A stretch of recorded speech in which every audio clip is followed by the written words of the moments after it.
ഇന്നൊരു കടലക്കറിയാണ് കേട്ടോ, സിമ്പിളായിട്ടുള്ളത്. അല്ല, കുറച്ച് കടല വെള്ളത്തിട്ടുള്ളൂ, രാത്രിക്ക് മാത്രം മതിയിട്ടാണ്. ഒരു സവാള, ഒരു തക്കാളി, ഒരു കഷ്ണം ഇഞ്ചി, 2 പച്ചമുളക്, പഴുത്ത മുളകായിട്ടാണ് കേട്ടോ, ഒരു 3 അല്ലി വെളുത്തുള്ളി,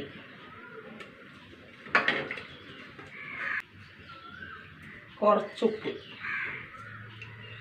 ഒരു നുള്ളു മഞ്ഞപ്പൊടി ഇട്ടാ. വെള്ളം ഒഴിച്ച് കൊടുക്കുക.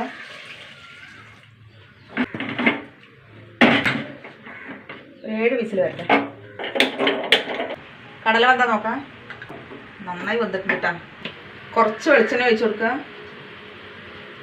ഒരു 6-7 ചെറിയ ഉള്ളി ഇട്ടാ, വട്ടത്തിലരിഞ്ഞത്, ഒരു 2 കറിവേപ്പില.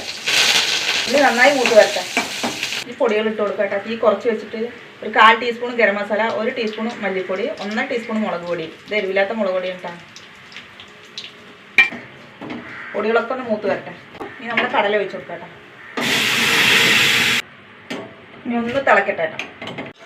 കുറുകിയ കടലക്കറി ആയിട്ടാണ് എന്താ, നല്ല കുറുകിയത് സിമ്പിളായിട്ടുള്ള കടലക്കറിയാണ്. ചോളക്കൂട്ടാണ് കേട്ടോ. കണ്ടോ, സൂപ്പർ സിമ്പിൾ കടലക്കറി ഇട്ട നല്ല കുറുകിയ ഗ്രേവി ഉണ്ടോ, ഗ്രേവി സൂപ്പർ ടേസ്റ്റാണ്. അപ്പോൾ ഇങ്ങനെ ഉണ്ടാക്കാത്തവരൊന്നും ഉണ്ടാക്കി നോക്കുക കേട്ടോ. ഇഷ്ടപ്പെട്ട സബ്സ്ക്രൈബ് ചെയ്യാൻ, ഫോളോ ചെയ്യുക നമ്മളെ.